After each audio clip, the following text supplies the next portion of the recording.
ಎಲ್ಲರಿಗೂ ನಮಸ್ಕಾರ ರೀ. ಹೆಂಗದಿರಿ? ನಾನು ಶ್ವೇತಾ. ಜಗತ್ನ್ಯಾಗ ನಡೆದಿರೋ ಸುದ್ದಿನ ನಮ್ಮ ಉತ್ತರ ಕರ್ನಾಟಕ ಭಾಷೆದಾಗ ಹೇಳಕ್ ಬಂದಿನಿ. ಮಸ್ತ್ ಚಾ ಕುಡ್ಕೋತ ಖಡಕ್ ಮಿರ್ಚಿ ಮಂಡಕ್ಕಿ ನೋಡ್ರಿ. ಜನಿವಾರಕ್ಕೂ ಶಿವದಾರಕ್ಕೂ ಹಿಜಾಬಿಗೂ ಇರುವಂತ ವ್ಯತ್ಯಾಸ ಎಷ್ಟೈತಿ? ಜನಿವಾರ ಶಿವದಾರ ಎಲ್ಲರಿಗೂ ಕಾಣುವಂಗ ಗೊತ್ತಾಗುವಂಗ ಹಾಕೊಳ್ಳೋದಿಲ್ಲ. ಅದು ಬಟ್ಟೆ ಒಳಗಿರ್ತೈತಿ, ಅಂಗಿ ಒಳಗಿರ್ತೈತಿ. ಅದೇ ಹಿಜಾಬ್ ಮೈ ತುಂಬಾ ಹಾಕುವಂಥದ್ದು, ಎಲ್ಲರಿಗೂ ಗೊತ್ತಾಗುವಂಥದ್ದು, ದೂರದಿಂದಲೇ ಕಣ್ಣಿಗೆ ಕಾಣಿಸುವಂಥದ್ದು. ಇದು ಸರಿಯಲ್ಲ. ಸಮವಸ್ತ್ರ ಸಂಹಿತೆ ಹಿಂದಿನ ಉದ್ದೇಶ ಏನು ಅಂತ ಪ್ರತಾಪ್ ಸಿಂಹ ಅವರು ಪ್ರಶ್ನೆ ಮಾಡ್ಲಿಕ್ಕತ್ತಾರ ನೋಡ್ರಿ. ಅವ್ರು ಕೊಡ್ತಾರ ಲಾಜಿಕ್ ಏನ್ ಹೇಳಿ, ನೀವು ಶಿವದಾರವನ್ನ ಹಾಕೊಳ್ಬಹುದು, ಜನಿವಾರನ ಹಾಕೋಬಹುದು. ಏನ್ ಜನಿವಾರನ ಶರ್ಟ್ ಮೇಲೆ ಹಾಕೋತಾರ, ಶಿವದಾರನ ಶರ್ಟ್ ಮೇಲೆ ಹಾಕ್ತಾರ, ಅಂಗಿ ಒಳಗಡೆ ಹಾಕೊಳ್ತಾರ. ಅದು ನಮ್ಮ ನಂಬಿಕೆಯ ಪ್ರತೀಕ. ನಾವು ಹೊರಗಡೆ ಹೋಗಿ ನಾವು ತಲೆ ಮೇಲೆ ಟೋಪಿ ಹಾಕೊಂಡ್ಬಿಟ್ಟು ನಾವು ಕುರ್ಚಿಲ್ ಗಡ್ಡ ಬಿಟ್ಕೊಂಡು ಬುರ್ಕ ಹಾಕೊಂಡು ನಾವು ನಮ್ ಧರ್ಮವನ್ನು ಅಡ್ವರ್ಟೈಸ್ ಮಾಡ್ತಾ ಇಲ್ಲ. ನಾವು ಅದು ಒಳಗಡೆ ಇರೋದು ನಮ್ ನಂಬಿಕೆಯ ಪ್ರತೀಕವಾಗಿರುತ್ತದೆ. ಶಿವದಾರ ಇರ್ಬೋದು, ಜನಿವಾರ ಇರ್ಬೋದು, ಅದು ಅಂಗಿ ಒಳಗಡೆ ಇರ್ತದೆ, ಅಂಗಿ ಮೇಲೆ ಹಾಕೊಂಡು ಹೋಗಲ್ಲ ಸರ್. ಅದಕ್ಕೆ ನೀವೇನು ಅವಕಾಶ ಮಾಡ್ಕೊಡಕ್ಕೆ, ನೀವ್ ಯಾವ ದೊಣ್ಣೆ ನಾಯಕ? ಅದೇನೋ ಏನೋ ಅವ್ರಿಗೂ ಅವಕಾಶ ಮಾಡ್ಕೊಟ್ಬಿಟ್ಟಿದೀನಿ ಅಂತ ಹೇಳ್ತೀರಿ. ಎಕ್ಸಾಮಿನೇಷನ್ ಅಲ್ಲಿ ಹೋದ್ರೆ ಮೊನ್ನೆ ಅಷ್ಟೇ ಜನಿವಾರ ತೆಗ್ಸಿದ್ರಿ. ಇದೇನರ್ಥ? ಏನ್ ತೋರಿಸುತ್ತೆ ಇದು? ಹಿಂದೂಗಳನ್ನ ಸತತವಾಗಿ ಅವರ ಭಾವನೆಗಳಿಗೆ ಹರ್ಟ್ ಮಾಡ್ಲಿಕ್ಕೆ ನೀವು ಹೊರಟಿದ್ದೀರಿ. ಈ ಹಿಂದನೂ ಕೂಡ ಮುಸಲ್ಮಾನರು ಯಾರು ಕೇಳಲಿಲ್ಲ. ಯಾಕಂದ್ರೆ ಮುಸಲ್ಮಾನರಿಗೆ ಅವರಿಗೆ ಕುರಾನ್ ಅಲ್ಲಿ ಏನ್ ಹೇಳಿದೆ, ಅವ್ರ ಧರ್ಮ ಏನ್ ಹೇಳುತ್ತೆ, ಹದೀಸ್ ಏನ್ ಹೇಳುತ್ತೆ ಅನ್ನೋದು ಅವ್ರಿಗೆ ಸ್ಪಷ್ಟವಾಗಿ ಗೊತ್ತಿತ್ತು. ಹಾಗಾಗಿಯೇ ಅವರು ಯಾರ್ದು ಜಯಂತಿ ಮಾಡಲ್ಲ. ಅವರು ಜಯಂತಿ ನಿಷಿದ್ಧವಾಗಿದೆ. ಅಲ್ಲನ್ ಬಿಟ್ರೆ ಯಾರು ಪೂಜೆಗೆ ಭಾಜನರಲ್ಲ ಅಂತ ಅವ್ರಿಗೆ ಗೊತ್ತಿದೆ. ಆದ್ರೂ ಕೂಡ ಹಿಂದೂಗಳಿಗೆ ಉರ್ಸೋದಕ್ಕೆ ನಮ್ಮ ಕೊಡವರನ್ನ ಹತ್ಯೆ ಮಾಡದಂತ, ಹಿಂದೂಗಳ ಮೇಲೆ ದಾಳಿ ಮಾಡದಂತ ಟಿಪ್ಪು ಸುಲ್ತಾನ್ ಜಯಂತಿ ಮಾಡಕ್ ಹೋಗಿದ್ರಿ. ಇವಾಗ ಮತ್ತೆ ಅದೇ ಚಾಳಿನ ನೀವು ಮುಂದುವರಿಸಿದಿರಿ. ನಿಮ್ಮನ್ನ 2 ವರ್ಷ ಸರ್, 2 ವರ್ಷದ ನಂತರ ಈ ಕರ್ನಾಟಕ ಜನ ನೀವಂತರ ಪೀಡೆ ತೊಲಗೋಯ್ತು ಅನ್ನೋ ರೀತಿನಲ್ಲಿ ಮರ್ತು ಬಿಟ್ಟು ತರ್ಪಣ ಕೊಟ್ಬಿಡ್ತಾರೆ ಸರ್, ನಿಮಗೂ ನಿಮ್ಮ ಸರ್ಕಾರಕ್ಕೂ. ಅಷ್ಟೇ ಅಲ್ರಪ್ಪ, ಈ ಪರಿ ರೋಸ್ಟ್ ಮಾಡ್ತಾರಂತ ಅನ್ಕೊಂಡಿರ್ಲಿಲ್ಲ ನಾನು. ಮುಸ್ಲಿಂ ಹೆಣ್ಮಕ್ಳಿಗೆ ಬುರ್ಖಾ ಅವಶ್ಯಕತೆ ಎಷ್ಟೈತೋ ಏನೋ ನನಗೆ ಗೊತ್ತಿಲ್ಲ. ಆದ್ರ CM ಸಿದ್ದರಾಮಯ್ಯನವರು, DCM DK ಶಿವಕುಮಾರ್ ಅವರು ಈ ಅಧಿಕಾರಕ್ಕೆ ಬಂದ ಮೇಲೆ ಮಾಡಿರುವಂತಹ ಕೆಲಸಗಳನ್ನ ನೋಡಿದ್ರ ಅವರು ಮುಖ ಮುಚ್ಕೊಂಡು ಓಡಾಡುವಂತ ಅವಶ್ಯಕತೆ ಐತಿ, ಬುರ್ಖಾ ಹಾಕೊಳ್ಳೋ ಅವಶ್ಯಕತೆ ಐತಿ ಅಂತ ಹೇಳಿ ಪ್ರತಾಪ್ ಸಿಂಹ ಸಿಕ್ಕಾಪಟ್ಟೆ ಟ್ರೋಲ್ ಮಾಡ್ಬಿಟ್ಟಾರ.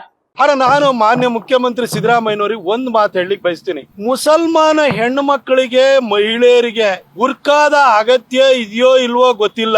ಆದ್ರೆ ಸಿದ್ದರಾಮಯ್ಯನವರಿಗೆ, ಶಿವಕುಮಾರ್ ಅವರಿಗೆ, ಅವರ ಸಂಪುಟದಲ್ಲಿರುವಂತ ಸಚಿವರುಗಳಿಗೆ, ಕಾಂಗ್ರೆಸ್ಸಿನ ಶಾಸಕರುಗಳಿಗೆ ಖಂಡಿತ ಬುರ್ಕಾದ ಅವಶ್ಯಕತೆ ಇದೆ. ಯಾಕಡೆ ಬುರ್ಕಾ ಹಾಕೊಳ್ತಾರೆ? ಮುಖ ತೋರಿಸಬಾರ್ದು ಅಂತಲ್ವಾ? 3 ವರ್ಷದಿಂದ 3 ಕಾಸಿನ ಕೆಲಸನೂ ಮಾಡದಲ್ಲೇ ಜನವಿರೋಧಿ ನೀತಿನ ಅಳವಡಿಸಿಕೊಂಡು ರಾಜ್ಯದ ಸಾಲವನ್ನ 8.25 ಲಕ್ಷ ಕೋಟಿಗೆ ಏರಿಸಿ, ಈಗ ಹುಟ್ಟೋ ಮಗುವಿನ ತಲೆ ಮೇಲೂ ಕೂಡ 1,17,000 ಸಾಲವನ್ನು ತಂದಿಟ್ಟು ಯುವ ನಿಧಿ ಕೊಡ್ತೀನಿ ಅಂತೇಳಿ ಅದಕ್ಕೆ ಟೋಪಿ ಹಾಕಿ ಒಂದೇ ಒಂದು ರಸ್ತೆನೂ ಕೂಡ ರಿಪೇರಿ ಮಾಡದಲೆ ಎಲ್ಲಾ ಕಡೆ ಗುಂಡಿ ಬಿದ್ದು ಹೋಗಿದಾವೆ. ಇಡೀ ರಾಜ್ಯದ ಜನ ತೂಚಿ ಅಂತ ಉಗಿತಾ ಇದ್ದಾರೆ. ಅವರಿಗೆ ಮುಖ ತೋರ್ಸಕ್ಕೆಲ್ಲಾಗುತ್ತೆ? ಮುಸಲ್ಮಾನ ಹೆಣ್ಮಕ್ಳಿಗೆ, ಮಹಿಳೆಯರಿಗೆ ಬುರ್ಕಾ ಬೇಕಾ ಬೇಡವಾ ಗೊತ್ತಿಲ್ಲ. ಆದ್ರೆ ಸಿದ್ದರಾಮಯ್ಯನವರಿಗೆ, DK ಶಿವಕುಮಾರ್ ಅವರಿಗೆ ಹಾಗೂ ಕಾಂಗ್ರೆಸ್ ಶಾಸಕರಿಗೆ ಮಾತ್ರ ಬುರ್ಕಾ ಬೇಕೇ ಬೇಕು. ಯಾಕೆಂದ್ರೆ ಮುಖ ತೋರ್ಸಕ್ಕೆ ಅವ್ರ ಕೈಲಿ ಮುಖನೇ ಇಲ್ಲ. ಈ ಟಗರು ಸಿಂಹ ಕಾಳಗ ಎಲ್ಲಿ ತನಕ ಮುಂದುವರಿತೈತೋ, ಏನ್ ಮಾಡ್ತೈತೋ, ಇದಕ್ಕೇನು ಉತ್ತರ ಕೊಡ್ತಾರಂತ ನೋಡೋಣ. ಇನ್ನು ಪೆಟ್ರೋಲ್ ಡೀಸೆಲ್ ರೇಟ್ ಹೆಚ್ಚಾಯ್ತಲ್ಲ, ಅದಕ್ಕ ಏನು ಉರಿ ಅಂತೀನಿ, ಏನು ಪ್ರಶ್ನೆ ಮಾಡೋದು? ಹೌದ್ರಪ್ಪ, ಮೋದಿಜಿ ನೋಡ್ರಿ ದೇಶದ ಹಿತಾಸಕ್ತಿ ಬಗ್ಗೆ ವಿಚಾರ ಮಾಡ್ತಾರ. ರೊಕ್ಕ ಕಡಿಮೆ ಇದ್ದವರು ಬಡವ್ರ ಬಗ್ಗೆ ವಿಚಾರ ಮಾಡಲ್ಲ ಅಂತಾನೆ ಅನ್ಕೊಂಡ್ರು ರಾಜ್ಯದಾಗ ನೀವು ಹೋದ ವರ್ಷ ಹೆಚ್ಚು ಮಾಡಿದ್ರಲ್ಲ, ಅದನ್ನ ಯಾಕೆ ಮಾಡಿದ್ರಿ? ಅದನ್ನ ಹೊಳ್ಳೆ ತಗೋರಿ, ಅಲ್ಲಿಗೆ ಬ್ಯಾಲೆನ್ಸ್ ಆಗ್ತದಲ್ಲ. ಅಲ್ಲ ಸಿದ್ದರಾಮಯ್ಯನವ್ರೆ, DK ಸಾಹೇಬ್ರೆ, ನೀವು ಬಡವ್ರ ಪರ ಅಂತಿರ್ಲ. ನಾಳೆ ಅಥವಾ ನಾಡಿದ್ರಾಗ ಕರ್ನಾಟಕದಾಗೂ ಪೆಟ್ರೋಲ್ ಡೀಸೆಲ್ ರೇಟ್ ಇಳಿಸ್ಬಿಡ್ರಿ. ಅಥವಾ ಹೆಣ್ಮಕ್ಳಿಗೆ ಗೃಹಲಕ್ಷ್ಮಿ ರೊಕ್ಕ ಅಂತ ಹೇಳಿ 2,000 ರೂಪಾಯಿ ಕೊಡ್ಲಿಗತ್ತೀರಾ, ಫ್ರೀ ಬಸ್ ಕೊಡ್ಲಿಗತ್ತೀರಾ. ಹಂಗೆ ಗಂಡು ಮಕ್ಳಿಗೆ ಒಂದ್ 2,000 ರೂಪಾಯಿ ಕೊಟ್ಬಿಡ್ರಿ. Diesel petrol ಖರ್ಚಾಗ್ಬಿಡ್ತದ. ಇದಕ್ಕೆ ಪಬ್ಲಿಕ್ ಟಿವಿ ರಂಗಣ ಅಷ್ಟು ಉಗಿದು ಉಳ್ಳಾಗಡ್ಡಿ ಕಟ್ಟಾರ ನೋಡ್ರಿ. ಬಟ್ ರಾಜ್ಯದವ್ರು ಕಡಿಮೆ ಮಾಡ್ಕೊಳಕ್ ಆಗಲ್ವಾ ಸರ್ ಈ ಸಂದರ್ಭದಲ್ಲಿ? ಅದಂಗ ಮೋದಿ ಮಾಡ್ಬೇಕ್ರಿ. ನಾನು ಯಾಕೆ ಮಾಡ್ಬೇಕು? ಮೋದಿ ಮಾಡ್ಬೇಕು. ಅಲ್ಲ, ರಾಜ್ಯದ ಹಿತದೃಷ್ಟಿ ಆಯ್ತು, ಅಷ್ಟೇ ಕೆಲಸ ಮುಗೀತು. ಮೋದಿ ಮಾಡ್ಬೇಕು. ಬಡವರಿಗೋಸ್ಕರ ನಾವು ಅಂತ ಹೇಳ್ತಾರಲ್ಲ, ಬಡವರಿಗೋಸ್ಕರ ಮೋದಿ ಮಾಡ್ಬೇಕು. ನಾವು ಬಡವರಿಗೋಸ್ಕರ ಮಾತಾಡ್ತೀವಿ ಅಷ್ಟೇ. ನಾನು ಕೇಳೋದು ಒಂದೇ ಒಂದು ಪ್ರಶ್ನೆ ರಾಜ್ಯಕ್ಕೆ, ಪರ್ಸೆಂಟೇಜ್ ಬದಲು ಫ್ಲ್ಯಾಟ್ ಹಾಕಿ ನೋಡ್ತೀನಿ. ನಿಮಗೆ ಧೈರ್ಯ ಇದ್ದರೆ, ನೀವು ಸೋ ಕಾಲ್ಡ್ ಬಡವರ ಪರ ಇದ್ದರೆ. ಈಗ 30 ರೂಪಾಯಿ ಬರ್ತಿದೆ ಅಲ್ವಪ್ಪ? ಹೌದು, 30 ರೂಪಾಯಿ ಬರೋ ಥರ ಫ್ಲ್ಯಾಟ್ ಹಾಕಿಪ್ಪ ನೋಡೋಣ. ಅಷ್ಟೇ, ಅದ್ರ ಮೇಲೆ ಜಾಸ್ತಿ ಆಗ, ಅದ್ರ ಮೇಲೆ ಪೆಟ್ರೋಲ್ ರೇಟ್ ಜಾಸ್ತಿ ಆಗ್ಬೋದು ನಾಳೆ, ಇದು ಜಾಸ್ತಿ ಆಗೋಂಗಿಲ್ಲ ಅಂತ ಹಾಕಿಪ್ಪ ನೋಡೋಣ. ಯಾಕೆ ಸುಮ್ಮನೆ ಬುರ್ಡ ಬಿಡ್ತಿರ್ರಿ ರೀ? ಸರಿಯಾಗಿ ಹೇಳಾರ್ ಬಿಡ್ರಿ. ಆದ್ರೂ ನನಗ್ ವಿಚಿತ್ರ, ಆಶ್ಚರ್ಯ ಅನ್ಸೋದು ಹೆಂಗ್ ಗೊತ್ತಾ? ಇಷ್ಟು ತುಟ್ಟಿ ಬಂಗಾರ ಆಗೈತಿ, ಅದನ್ನ ಖರೀದಿ ಮಾಡಬೇಡ್ರಿ ಅಂದ್ರ ಅದಕ್ಕೂ ಯಾಕೆ ಇವ್ರು ನಮಗ್ ಬಂಗಾರ ಖರೀದಿ ಮಾಡಬೇಡ ಅಂತ ಅನ್ನೋರು, ನಾವು ದಿನ 1 ಕಿಲೋ ಬಂಗಾರ ಖರೀದಿ ಮಾಡ್ತೀವಿ ಅನ್ನುವಂಗ ದೊಡ್ಡ ಭಾರಿ ಶ್ರೀಮಂತರಂಗ ಬಿಲ್ಡಪ್ ಕೊಡ್ತಾರ. ಆದ್ರೆ ಇನ್ನೊಂದ್ ಕಡೆ ಪೆಟ್ರೋಲ್ ರೇಟ್ 3 ರೂಪಾಯಿ ಹೆಚ್ಚು ಮಾಡಿದಕ್ಕೆ ಯವ್ವ ಹೆಂಗ್ ಪೆಟ್ರೋಲ್ ಹಾಕಿಸ್ಬೇಕು ಯವ್ವ ಇಷ್ಟು ರೇಟ್ ಹೆಚ್ಚಾಯ್ತಲ್ಲ ಅಂತ ಹೇಳ್ತಾರ. ಇದೊಂಥರ ಬಹಳ ವಿಚಿತ್ರದ ಬಿಡ್ರಿ, ನನಗೆ ಇದ್ರದ್ದು ಲಾಜಿಕ್ಕೇ ಅರ್ಥ ಆಗಿಲ್ಲ. ಇನ್ನ ಹಿಂದೂ ವಿರೋಧಿ ಸನಾತನ ಧರ್ಮದ ಬಗ್ಗೆ ಇಲ್ಲ ಸಲ್ಲದ ಮಾತಾಡಿದಂತ ಸ್ಟಾಲಿನ್ ವಿರುದ್ಧ ಸಿಕ್ಕಾಪಟ್ಟೆ ಪ್ರತಿಭಟನೆ ಮುಂದುವರೆದೈತದು. ಚಪ್ಪಲಿ ಸೇವೆ ಆಯ್ತು, ಕಾಲ್ ತುಳಿತ ಆಯ್ತು. ಈ ಉದಯನಿಧಿ ಸ್ಟಾಲಿನ್ ವಿರುದ್ಧ ನಮ್ಮ ಕರ್ನಾಟಕದ ಹೊಸಪೇಟೆದಾಗೂ ಸಿಕ್ಕಾಪಟ್ಟೆ ಜೋರ್ ಪ್ರತಿಭಟನೆ ನಡೆದೈತ್ ನೋಡ್ರಿ.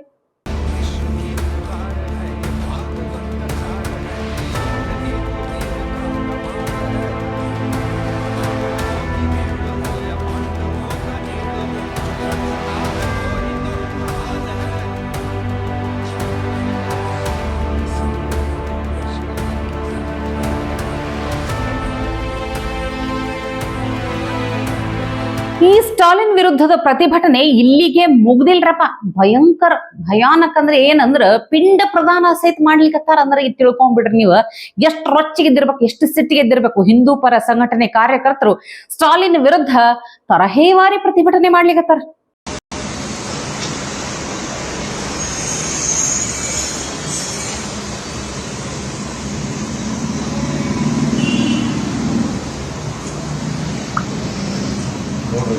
ಈಗ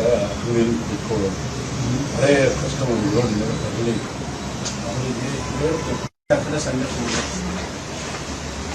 ಲೋಕಲ್ ಪ್ರೋಗ್ರಾಮ್ ಇದೆ ಡೇ ಟೈಮ್ ಸಾಯಂಕಾಲ 6 to 11 ಆಮೇಲೆ ಒಂದೇ ಅಂಗಡಿ ಮಾಡಲ್ಲ ಆಮೇಲೆ ಪ್ರಾಬ್ಲಮ್ ಆನ್ಸರಿ ಅಂದ್ರೆ और हम लोग का 10 जोड़ी चप्पल ऐसा लगे सर काला माला चलो टाइम साथ में हम लोग टीम में नहीं है मार दे यहाँ साला बड़ा टाइम. ಇನ್ನು ಇವತ್ತಿನ ವೀಕೆಂಡ್ ಸ್ಪೆಷಲ್ ನಮ್ಮ ಮಿರ್ಚಿ ಮಂಡಕ್ಕಿದಾಗ ನಮ್ಮ ರಾಜ್ಯದ ಮುಖ್ಯಮಂತ್ರಿಗಳಾಗಿರುವಂತಹ ಸನ್ಮಾನ್ಯ ಶ್ರೀ ಸಿದ್ದರಾಮಯ್ಯನವರು ನಿದ್ದೆ ರಾಮಯ್ಯ ಅಂತ ಹೇಳಿ ನಮ್ಮ ರಾಜ್ಯದಾಗೆ ವರ್ಲ್ಡ್ ಫೇಮಸ್ ಆಗ್ಯಾರ. ಆದ್ರ ಇವ್ರ ನಿದ್ದೆ ಎಲ್ಲೆಲ್ಲಿ ಎಷ್ಟು ವೆರೈಟಿದಾಗ ಬರ್ತದ ಅನ್ನೋದನ್ನ ಭಾರಿ ಟ್ರೋಲ್ ಮಾಡಿ ವೈರಲ್ ಮಾಡ್ಬಿಟ್ರ. ಅದನ್ನ ನೋಡ್ಕೊಂಡು ಬಂದ್ಬಿಟ್ರಿ.